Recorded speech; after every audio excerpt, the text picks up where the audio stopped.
अब मुझको ना बुलाओ, तुम मेरे पास आओ।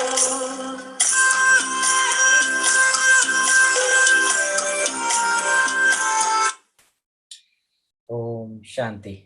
प्रजापिता ब्रह्मा कुमारी ईश्वरी विश्वविद्यालय में जैसे ही हमारा ये अगस्त मास आता है तो हमारी दादी, प्यारी दादी, मीठी दादी की याद आती है। भारत देश स्वतंत्रता का ये मास मनाया जाता है, जिस प्रकार से ये हमारा 15 अगस्त मनाया जाता है, ऐसे ही दादी 25 अगस्त पुण्यतिथि मनाई जाती है। आज इस अंतराल में आज हमारे साथ भरतपुर से कविता दीदी हैं, जो दादी के अंग संग कैसे उन्होंने व्यतीत किए, उनके सारांश अपने सुनाएंगे हमारी कविता दीदी।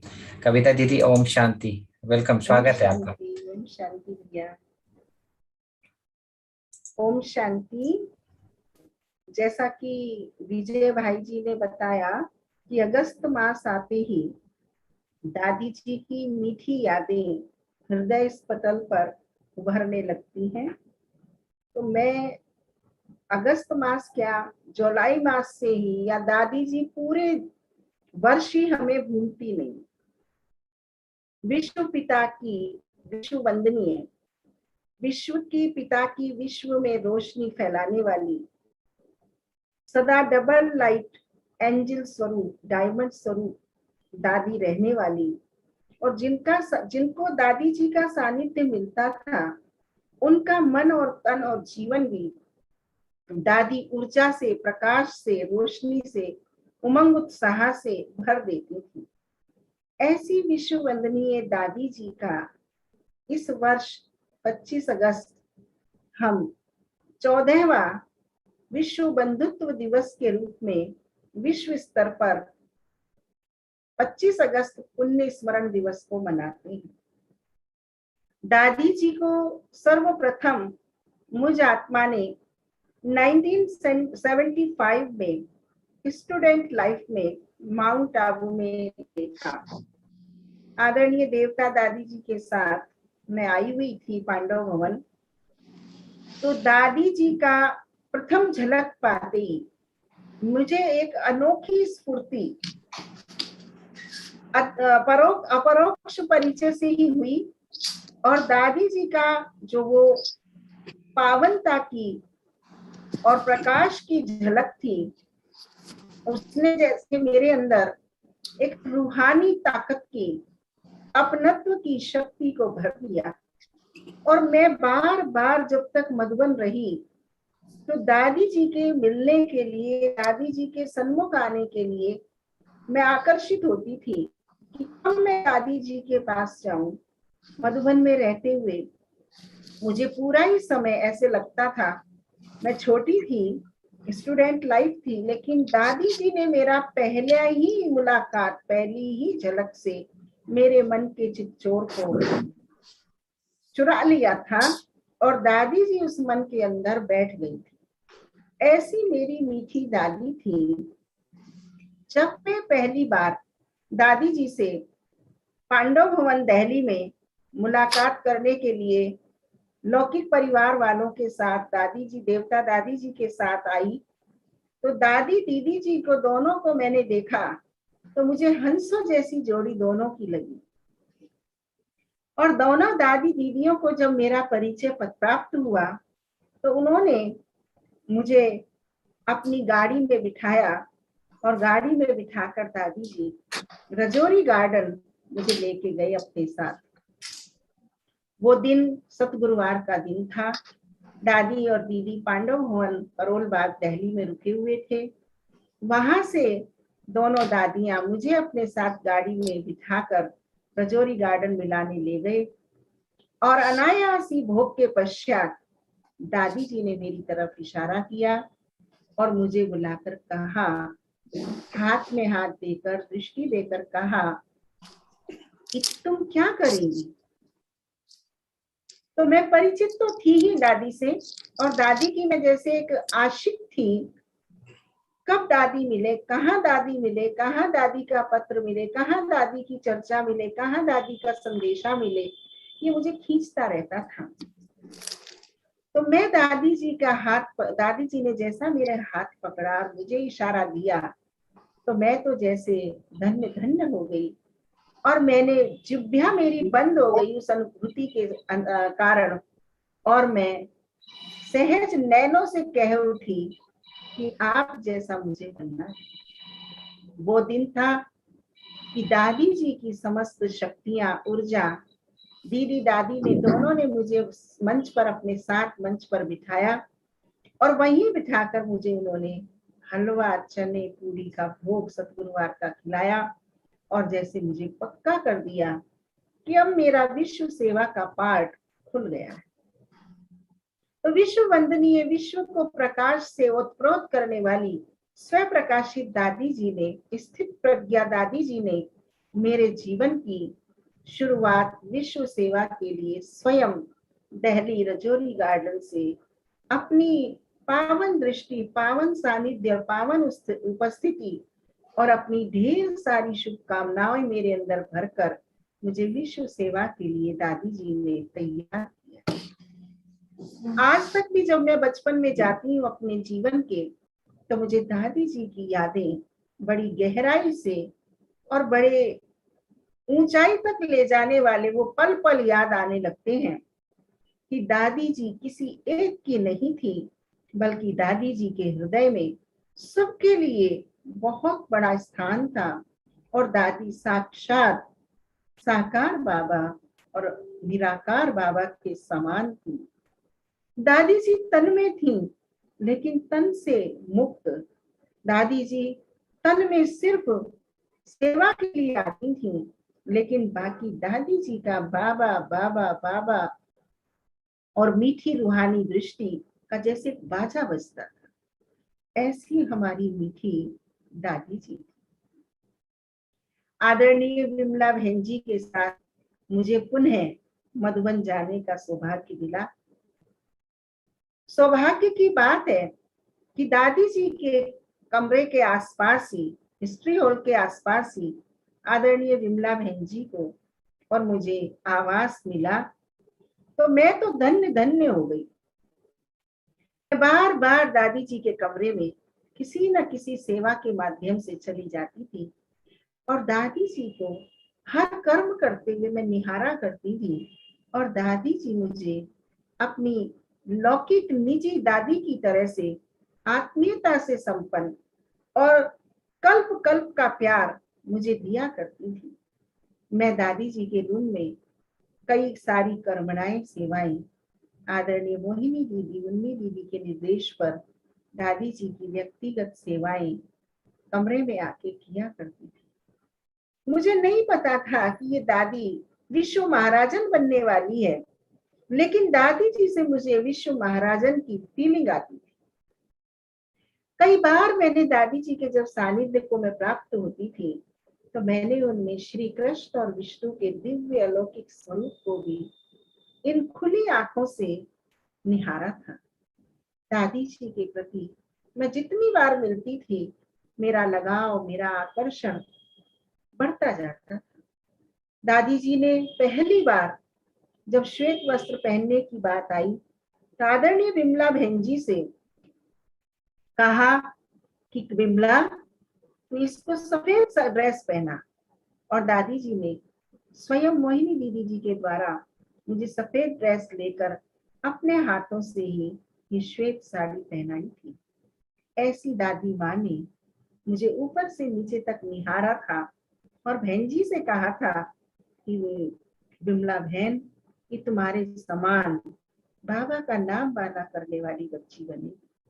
ऐसे दादी जी के मुक्त कंठ से वरदान मुझे अनेकों बार मिले, और मैं दादी जी की उस प्रेम की प्रतिमूर्ति बनने के संकल्प से, जो दादी जी की क्लासेस मिलती थी, वरदान मिलते थे, और दादी जी के उपस्थिति से जो मुझे शिक्षाएं और शक्ति मिलती थी, उसको मैं बहुत संजो के रखती थी, और वो पालना, वो धारणा मुझे अगले पल दादी जी से मिलने के लिए आतुर रखती थी। क्योंकि जो दादी जी की शिक्षाएं थी, जो आज्ञाएं थी, जो वरदान थे, जो उनके कर्म की शैली थी वो मेरे अलौकिक जीवन को कई गुना बढ़ाने में मुझे मदद करती, बाबा के प्रति सच्चाई सफाई लाने में मुझे मदद करती थी, बाबा के साथ गहरा संबंध जोड़ने में मुझे मदद करती थी। ये सारी बातें मैं आपको पांडव भवन की, हिस्ट्री हॉल की और मेडिटेशन हॉल की सुना रही हूँ। दादी जी का यज्ञ से स्नेह तो अटूट था। यज्ञ के एक एक बच्चे को दादी जी जैसे बूंद बूंद को सहेजते हैं और कलश भरते हैं, ऐसे दादी जी एक एक आत्मा को बड़े प्यार से, बड़े दुलार से, बड़ी रूहानी शक्ति से, ज्ञान की समझानी से उनको अपनत्व भरती थी। दादी जी, मुझे याद है कि जब ओम शांति भवन बनना हमारा शुरू हुआ तो दादी जी ने स्वयं अपने हाथों से पहाड़ों को खोलना, पहाड़ों की चट्टानों को हटाना, पत्थरों को हटाना, दादी जी आज्ञा नहीं देते थे बल्कि आज्ञा कर्म करके आज्ञा देते थे। और दादी जी से जो सभी यज्ञ वत्सों का अटूट स्नेह था, दादी जी के इस उमंग उत्साह और दृढ़ इच्छा शक्ति को देखकर सब अपने तन मन धन से बलिहार चले जाते थे और दादी जी को बहुत ही दिल से उत्सुक होते थे कि अगली आज्ञा क्या दादी जी हमें देंगी और अगली सेवा दादी जी हमें क्या बताएंगी। मुझे याद है कि एक बार बाबा के यज्ञ से किसी आत्मा ने निमित्त बनके एक बहुत बड़ी सेवा यज्ञ के लिए भेजी और जब दादी जी को ये बात पता चली कि भरतपुर से ये सेवा आई है तो दादी जी ने उस आत्मा के लिए बहुत सारी सौगातें टोली हमें भी हमारे हाथ उस आत्मा के लिए पत्र सहित भिजवाई। दादी जी सिर्फ सहयोग लेना ही नहीं जानती थी बल्कि वो आत्मा सदा की सहयोगी बन जाए ऐसा प्यार, ऐसी पालना अपनी दूरदृष्टि से, अपनी अपनत्व की दृष्टि से आत्माओं में भर देती थी। आप सबको विदित होगा कि भरतपुर वो स्थान है जो भरतपुर महाराजा की ब्रज कोठी है। मैं बहुत छोटी थी और मैंने लौकिक जीवन में कहीं आना जाना और किसी से मिलना जुलना ऐसा खास नहीं सीखा था, लेकिन आदरणीय दादी जी ने ही मुझे आईपीस, वीआईपीस और भरतपुर महाराजा की सेवा के लिए प्रेरित किया। आदरणीय दादी जी ने वरिष्ठ भ्राता जगदीश जी के हाथों से मुझे पत्र तैयार कर दिया और उनसे कहा कि कविता को आप साहित्य और विस्तार से सारी समझानी दो ताकि यज्ञ इतिहास में जो यज्ञ सारा सिमटता जा रहा है, ड्रामा अपनी अंतिम पड़ाव की ओर बढ़ता जा रहा है, तो ब्रज कोठी के महाराजा को भी ये बाबा का शुभ संदेश इस आत्मा को निमित्त बना के दिया जाए। आदरणीय दादी जी की सत्प्रेरणा के द्वारा भ्राता जी ने मुझे इटर्नल वर्ल्ड ड्रामा और टोली और पत्र बनाकर दादी जी के दस्तखतों से ही मुझे दिया, जिसको लेकर मैं यहाँ भरतपुर महाराजा से मिली और वो भी श्री कृष्ण का, दादी जी ने, वो श्री कृष्ण भक्त थे तो दादी जी ने श्री कृष्ण का मुझे फोटो दिया और जब मैं उनसे मिली और दादी जी का संदेश दिया तो उन्होंने भी दादी जी के प्रति बहुत सम्मान की भावना प्रकट की। इस प्रकार मैंने देखा कि दादी जी ने मेरे उमंग उत्साह को प्रकट करके मेरे अंदर वो आत्मविश्वास भरा, वो मनोबल भरा जो मैं एक नन्ही बालिका या छोटी अबोध बालिका, एक बाबा, एक दादी और एक यज्ञ को ही जानने वाली, ये सारी कार्य सेवाओं की क्षमता, कुशलता आदरणीय दादी जी के कुशल नेतृत्व से ही मुझ आत्मा के अंदर आई। मैंने देखा जब द्वादश ज्योतिर्लिंगम की यात्राएं आई तो दादी जी ने मुझे शंकराचार्य जी की सेवाओं के लिए आदरणीय गंगे दादी जी, प्रेम बहन जी के सानिध्य से मुझे प्रदान की और बड़ा जब मैं सेवाओं को करती थी तो दादी जी बड़ा देख देख के खुश हुआ करती थी और खुश होने के साथ साथ मुझे बुला करके मेरा ज्ञान योग का चार्ट, और मेरे सामने कोई चुनौती तो नहीं है, इनका विश्लेषण भी लिया। ऐसा लगता था जैसे दादी कोई अलौकिक नहीं बल्कि कितनी जन्म जन्मांतर की मेरी अपनी है। ऐसा हमेशा दादी जी से मुझे मधुबन जाने पर अनुभव होता। मुझे याद है कि भरतपुर में भवन का निर्माण हुआ। हमारा ऐसा मानना है कि हमारे सारे आदि रत्नों का और हमारी दादियों के जो शुभ संकल्प थे उसके ही परिणाम स्वरूप भरतपुर में जमीन मिली, और इस प्रकार से कहेंगे जैसे गिफ्ट स्वरूप ही मिली, लेकिन उसका आधार हमारी दादी दीदियों की संकल्प शक्ति ही थी।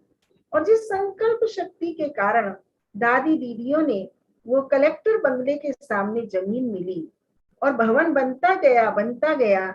हमने कभी कोशिश नहीं की कि भवन बनाए या भवन बने, बल्कि मैं झिझकती थी कि कहीं लोग ये ना समझे कि ये वैरागी से सन्यासी से कोई इनका ध्येय बदल गया है, ये भवन निर्माण करा रहे हैं। लेकिन बाबा मुझे हमेशा कहते थे कि बच्ची, बाबा को सेवाओं के लिए चाहिए, बाबा बनवा रहा है। तो मैं ही कहती थी कि बाबा बनवा रहा है तो दादी यहाँ आनी चाहिए। अनायास ही दादी जी, मोहिनी दीदी का एक दिन यहाँ फोन आया, और फोन आने पर मोहिनी दीदी ने कहा कि कविता, दादी आगरा जाएंगी और बीच में भरतपुर पड़ता है, क्या आप भरतपुर में दादी को बुलाएंगे? अब मैं तो 4-5 दिन पहले ही बाबा से शर्त कर दी थी कि अगर आप बनवा रहे हैं और मैं मनुष्य आत्मा नहीं बनवा रही हूँ तो दादी जी इसका पांव रखें। और जहाँ ध्वजारोहण का साक्षात्कार जमीन खरीदते समय बाबा ने मुझे कराया था, तो मेरा उद्देश्य था कि आदरणीय दादी जी के कर कमलों से, पावन चरण रज से ये विश्व शांति भवन का ध्वज उसी स्थल पर फहराया जाए जहाँ व्यक्त बाप दादा ने अनुभूति के आधार से जमीन खरीदने से पूर्व मुझे अनुभव कराया था। आदरणीय दादी जी ने मोहिनी दीदी के द्वारा उस निमंत्रण प्रेम को स्वीकार किया, और दादी जी ऐसे इस विश्व शांति भवन के प्रांगण में आई जैसे दादी जी बहुत लंबे समय से यहाँ रह रही हैं, या दादी जी की एक एक संकल्प से जैसे ये सारा कार्य हुआ हो। दादी जी की साकार उपस्थिति ने हमें ऐसा अनुभव कराया। अनेक चुनौतियां आई, अनेक समस्याएं आई, लेकिन दादी जी ने मुझे अपनी छोटी बच्ची के विश्वास को और आत्मबल को बढ़ाने के लिए, दादी जी जो सायंकाल 5 बजे आने थे, दादी जी 9 बजे आए और 12 बजे तक शहर के अनेक संस्थाओं के लोगों के द्वारा जो दादी जी का सम्मान यहाँ रखा गया था उसको स्वीकारने के लिए दादी माँ ने ये नहीं कहा कि मेरी दिनचर्या अब पूरी हो गई है। दादी की आयु भी बड़ी थी, पहले दिन से ही ट्रैवलिंग दादी जी मधुबन से कर रहे थे। मधुबन से जयपुर ट्रेन से आए थे और जयपुर से Agra by road by car आए थे, और दिन भर दादी जी आगरा की म्यूजियम का फाउंडेशन स्टोन लगा था और दिन भर दादी जी सेवाओं में व्यस्त रहे थे। लेकिन दादी जी ने अपनी वचनबद्धता को, वो छोटी बच्ची की भावनाओं को जैसे दादी ही साकार करा रही थी, और दादी जी ने ही वो सब सेवाएं बाबा ने उनके द्वारा कराई हो, ऐसा मैं अनुभव करती थी। सभी लोग, हजारों की संख्या की उपस्थिति यहाँ 3 बजे से रात के 9 बजे तक पलक पावड़े दादी जी के स्वागत में बिछाए हुए थे। पल पल वर्षों जैसा लग रहा था कि कब दादी आए। लेकिन जब दादी जी 9 बजे यहाँ पधारे विश्व शांति भवन में, जैसे पूरे भरतपुर में एक रोशनी फैल गई थी, और विश्व वंदनीय माँ भरतपुर में विश्व शांति भवन में अपनी गरिमामयी उपस्थिति, अपनी समस्त ब्राह्मणों की उपस्थिति को लेकर यहाँ उपस्थित थी। दादी जी जैसे ही आए वो हजारों की सभा गदगद हो गई, और दादी जी ने उन सब के भावों को रखते हुए 12 बजे तक व्यवस्थित कार्यक्रम को संचालित करवाया। बताइए ऐसी कौन दादी होगी, कैसा अथकपन, कैसी आत्मीयता और कैसा दादी जी का बाबा के प्रति, बाबा की सेवाओं के प्रति और बाबा के एक एक बच्चे के कर्म की वैल्यू के प्रति दादी का सम्मान था, लगाव था, अपनापन था, जिसमें दादी अपना तन मन स्वास्थ्य भी भूल जाती थी। एक बाबा के बच्चे और एक बाबा की सेवा। दादी जी को जब हम मुरली में सुनते थे तो मुरली सुनते समय भी ऐसे लगता था जैसे स्वयं बाप दादा, साकार बाबा को हमने नहीं देखा लेकिन दादी में ही हमें साकार बाबा अनुभव हुआ। और दादी की मुरली से ऐसा मस्तानी गोपी की तरह हमें रस आता था कि दादी सुनाती जाए और हम सुनते जाए। मुझे याद है ये शांतिवन बनने वाला था, तो जब शांतिवन बनने वाला था तो दादी जी ने एनुअल मीटिंग में सबको संकल्प कराया। दादी जी सांप को रस्सी कह दे तो हम उसे ही मानने को तैयार होते थे। दादी दिन रात को दिन कह दे तो हम उसे ही मानने को तैयार होते थे। तो हमारी इतनी आर्थिक स्थिति सुदृढ़ नहीं थी, लेकिन दादी जी ने जैसे हमारी नीचे दादी मीटिंग हॉल में मीटिंग चल रही थी एनुअल मीटिंग वालों की, तो डायमंड हॉल के लिए उस समय दादी जी ने संकल्प कराया। और जैसे दादी जी ने लाखों की सेवा का संकल्प कराया, तो जबकि हमारी हजारों की भी क्षमता नहीं थी, लेकिन हाथ जैसे आज हम देखते हैं टोल टैक्स पे वो रोड डाउन होता है और खड़ा होता है, ऐसे हाथ दादी जी के संकल्प के साथ खड़ा हो गए। अब मुझे 1 मास के अंदर वो सेवा करनी थी। मुझे नहीं पता था कि दादी जी के संकल्प में जो हाथ उठा है वो करने के लिए उठाया, बाबा दादी की ताकत करा के छोड़े। आप यकीन मानेंगे कि कैसे 20 दिन के अंदर जो संकल्प हमने लिया था लाखों का वो पूरा हो गया। स्वतः ही लोग आते थे, कहते थे मेरा उस समय का पैसा गवर्नमेंट में पड़ा था, उस समय का पैसा मेरा किसी ने लेके रखा था, दे नहीं रहा था, तो मैंने कहा हुआ था कि बाबा मेरा ये काम अगर हो गया तो मैं इसमें से 1 पैसा भी घर में यूज नहीं करूंगा, मैं बाबा के यज्ञ में भंडारी में भेजूंगा।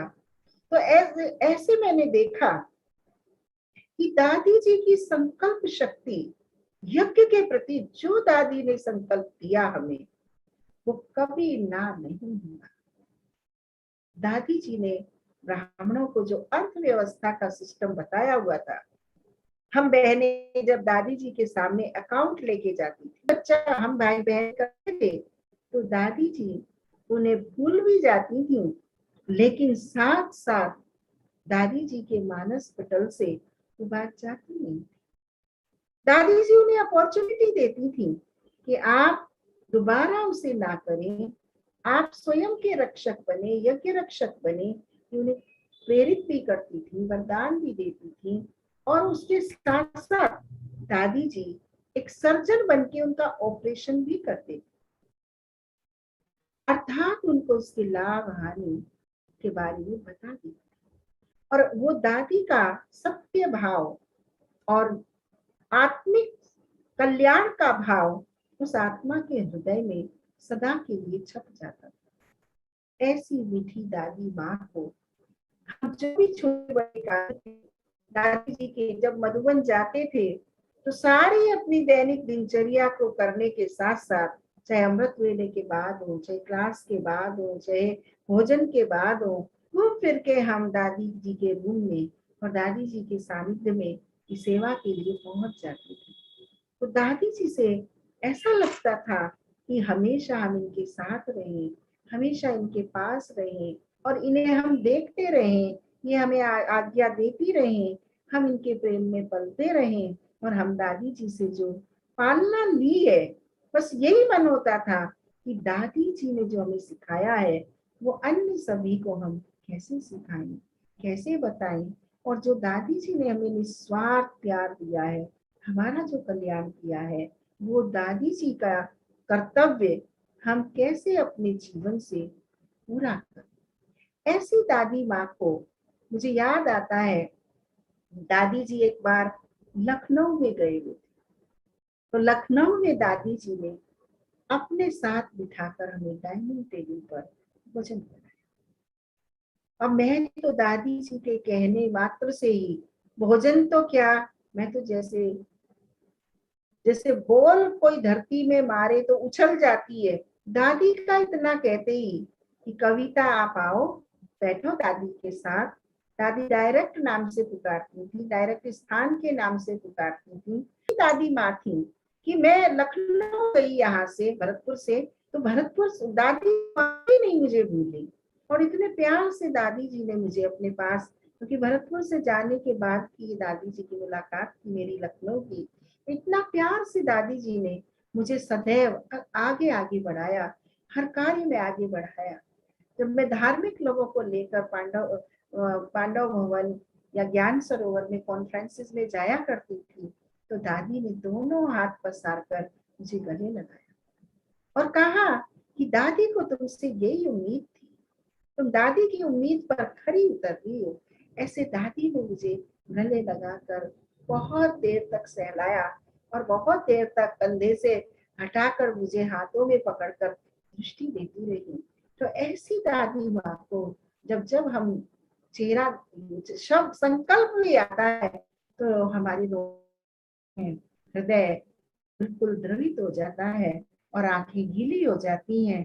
क्या करें दादी माँ के लिए, जो मेरी दादी माँ की आश पर हम खरे उतरे।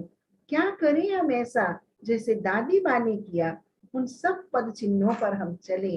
मन वचन कर्म से मेरा सदैव यही अटेंशन रहता है, मुझे दादी से जो मिला है उसे मैं संभाल कर रखूं, स्मृतियों में रखूं, अपने कर्मों में उतारूं और हर बाबा के बच्चे को दादी जी की महिमा सुना सुनाकर मैं पूरे संसार को बताऊं, मेरा बाबा तो विश्व का पिता है, मेरा साकार पिता ब्रह्मा बाबा प्रजापिता है, लेकिन मेरी दादी कोहिनूर हीरा है।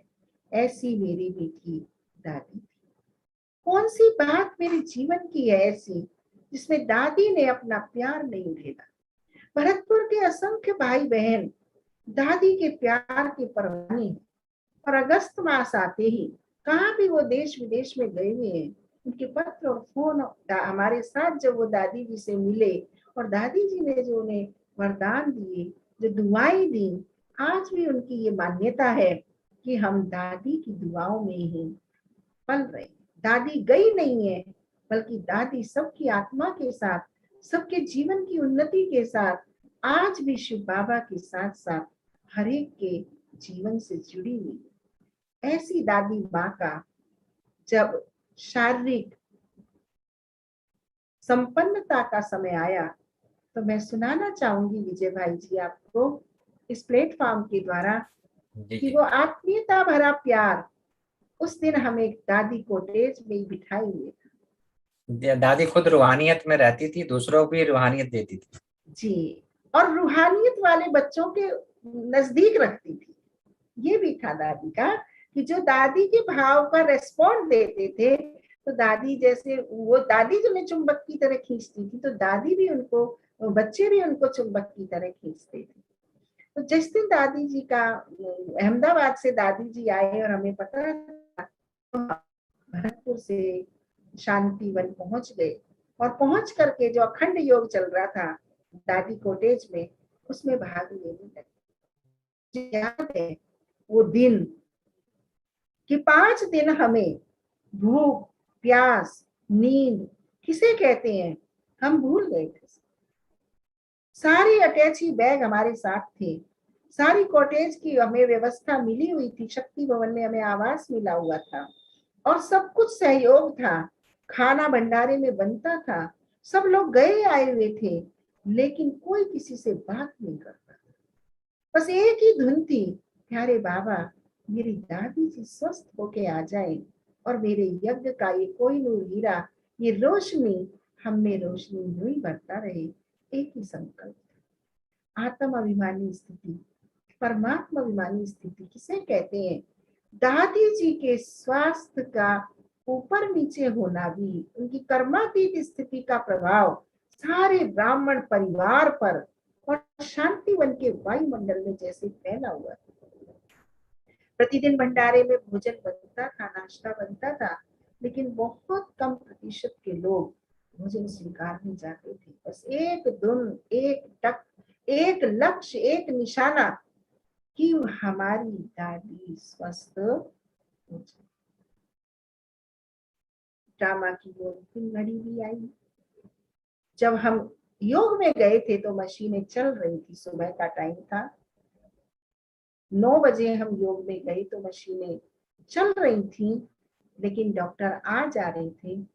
लेकिन 10 बजे जैसे ही मशीनों की गति रुकी तो हम वहां फर्स्ट उपस्थिति में ही दादी जी के समीप उपस्थित थे। ऐसी दादी का जो प्रकाश स्तंभ है, आज भी वो दादी के प्रकाश को प्रकाशित करता है।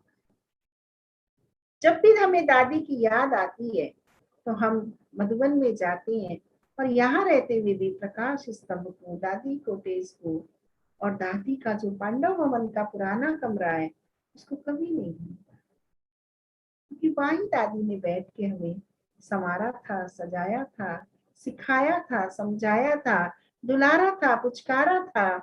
और दादी ने एक से एक सेवाओं को आगे बढ़ाने में हमारा हौसला बढ़ाया। दादी जी को आज 14 वर्ष होने जा रही हैं, लेकिन हमें नहीं लगता दादी 14 संकल्प भी हमसे कभी दूर रही। ऐसी दादी माँ का ये विश्व बंधुत्व दिवस जब आता है तो एक अनोखी ताकत हमारे अंदर आ जाती है और लगता है कि दादी जहां भी है वो वहां तो निमित्त मात्र अपना पार्ट बजा रही है, लेकिन हम सब ब्राह्मणों के द्वारा आज भी दादी मधुबन में है। आज भी दादी प्रकाश स्तंभ में अपनी वो रूहानी रौनक और रूहानी शक्ति को एक एक ब्राह्मण में भर रही और एक एक कार्य को दादी जैसे अपरोक्ष रीति, निर्विघ्न और सफलता, विजय भव का वरदान आज भी दादी के संकल्पों से यज्ञ को और हम सबको प्राप्त हो। ऐसी दादी जिन्होंने अनेक भाई बहनों के जीवन को बाबा का निश्चय बुद्धि बनाया, इस पथ पर उनके जीवन के कांटों को चुन चुन कर फूल बखेरे, सफलताओं की पताकाएं जिनके हाथ में फहराई, ऐसी दादी माँ कल्प भर हमारी अमर है, हमारे साथ है।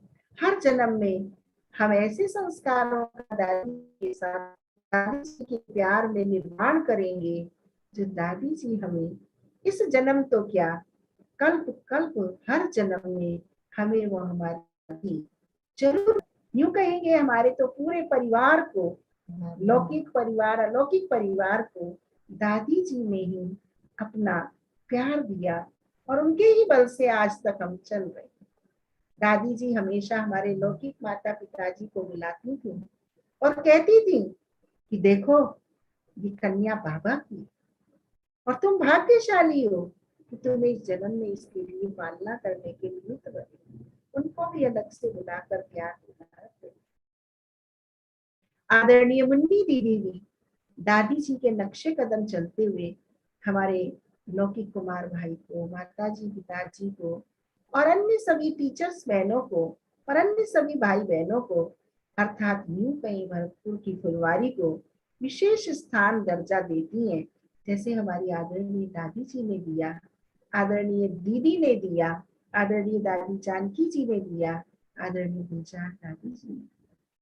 मैं आत्मा तो ये कहूंगी कि हमारा जीवन तो दादियों की सौगात का जीवन।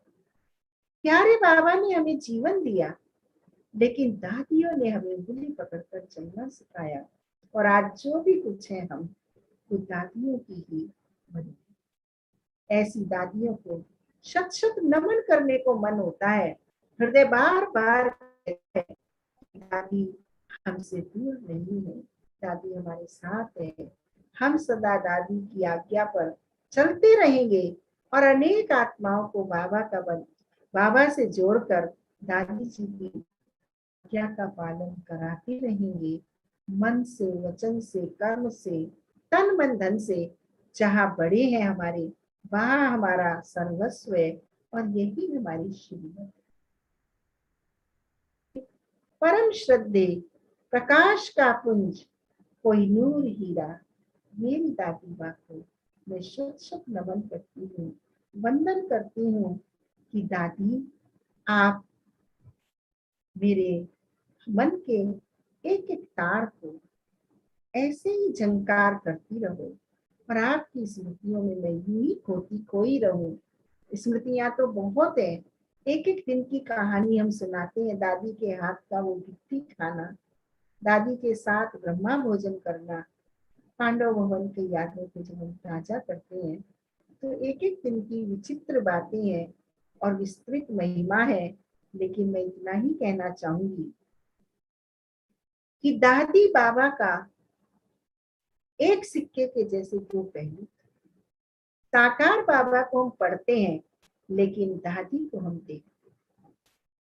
कभी हमने दादी को और बाबा को दो रूपों में नहीं देखा।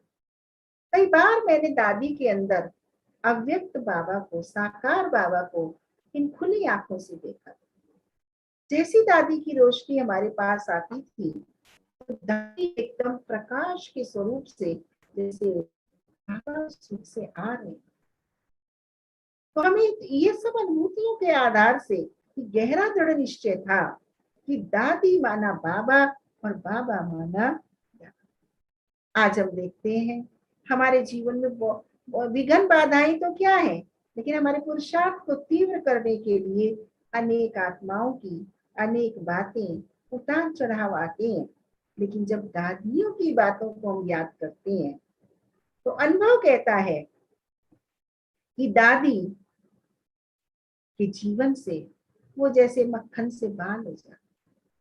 तो ऐसे ही हमारी प्रकाश स्तंभ जीवन की दादी जी थी और जाने के बाद भी दादी जी ने ये प्रकाश स्तंभ हमें दिया है।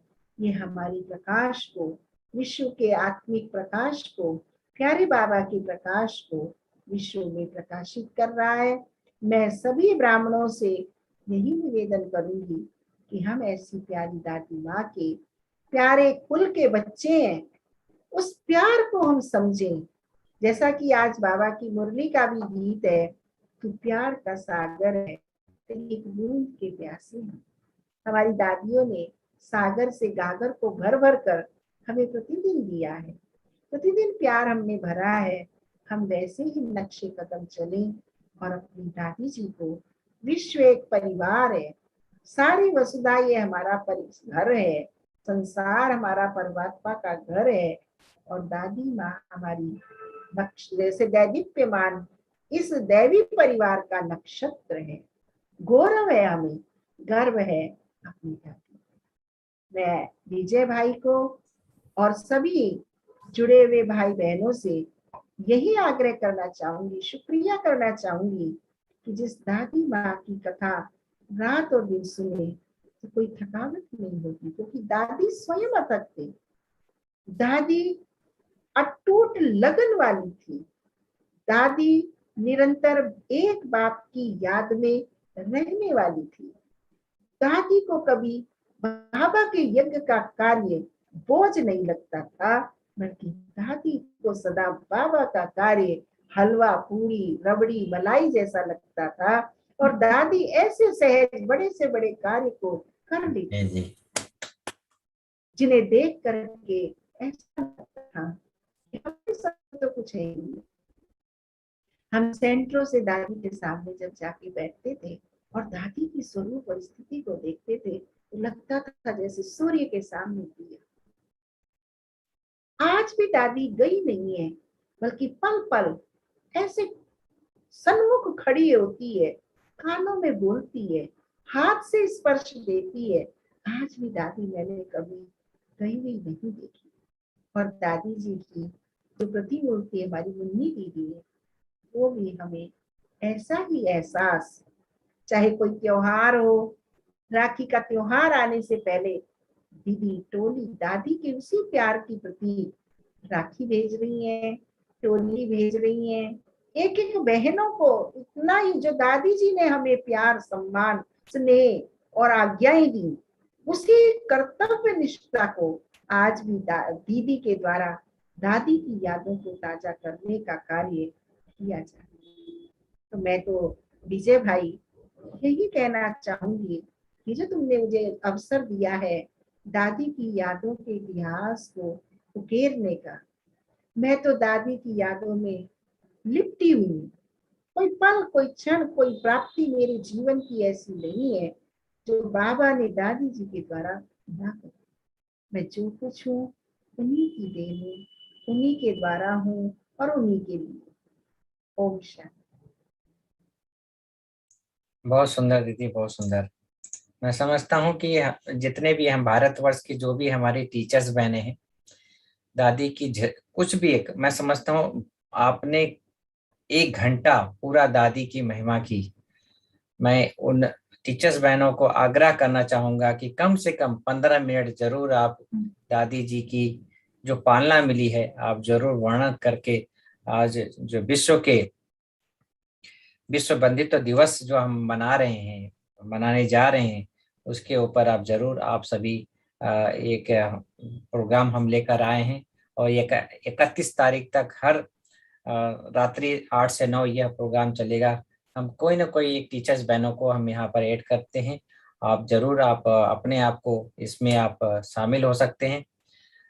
बहुत सुंदर दीदी, आपने अपना बहुमूल्य समय दिया और अपना, मैं समझता हूँ कि दादी की जो महिमा आप सुना रही थी, यही कारण है कि आज आपका भरतपुर एरिया निर्विघ्न चल रहा है। क्योंकि जिन्होंने दादी जी की पालना ली है वह हड्डी सुख जिसने प्राप्त किया है, और वही योग के वाइब्रेशन, वही योग के प्रकंपन वो सबको बांट रही हैं। और वही बांटते बांटते सब भरपूर भी बनते जा रहे हैं और निर्विघ्न भी बनते जा रहे हैं। जितनी भरपूरता उतनी निर्विघ्न स्थिति। तो मैं समझता हूँ कि आपका जो एरिया है निर्विघ्न है। मार्क्स से आपको फुल मार्क्स मिलेंगे ही बाबा की तरफ से, परिवार की तरफ से। क्योंकि आने वाले सदी में हम बच्चों को एक ही कहते हैं, निर्विघ्न भव, विजयी भव। तो ये सारे वरदान जो है, मैंने देखा है कि दादी उतना पुरुषार्थ नहीं करती थी, लेकिन ये उनके दिलो दिमाग में ये रहता था कि सबका कल्याण हो, सबका भला हो, और सदा ही रुहाब में रहती थी। दादी जानकी का तो था मैं कौन, मेरा कौन और मुझे क्या करना, लेकिन दादी तो जैसे समान थी। बाबा उनको याद करता था तो उनकी कर्म उनको बताते थे कि बाबा मुझे याद कर रहा है, बाबा मुझे टच करा रहा है।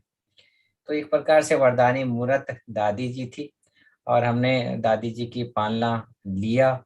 और मैं, हमारा भाग्य है कि दादी जी की पालना में पलते हुए हम अपने जीवन को उन्हीं वही पालना के आधार पर मधुबन में हम सेवाएं दे रहे हैं। क्योंकि हम पालना को भूल नहीं सकते। उनकी एक शब्द मुझे बहुत अच्छा लगता है, निर्विघ्न रहो। कुछ नहीं करो लेकिन निर्विघ्न रहो। अपनी स्थिति को भी निर्विघ्न रखो और आस पड़ोस के जितने भी लोग हैं उनको भी निर्विघ्न बनाओ, कुछ भी करना पड़े। तो बहुत बहुत थैंक्स दीदी, आपने समय निकाला। अभी हम 2 मिनट बाबा को याद करके यहाँ हम समाप्त करते हैं। थैंक यू दीदी।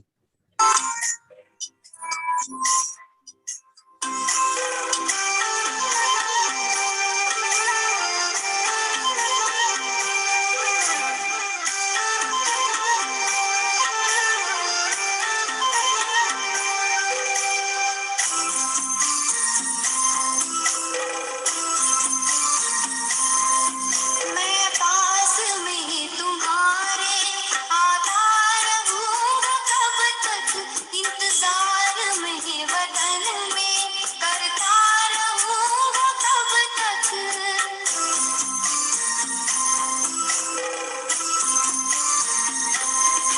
मैं पास में तुम्हारे आता रहूंगा कब तक, इंतजार में वतन में करता रहूंगा कब तक। अब देर ना लगाओ, आओ वतन सजाओ, आओ वतन सजाओ। बाबा बुला रहे हैं बच्चों वतन में आओ, अब मुझको ना बुलाओ तुम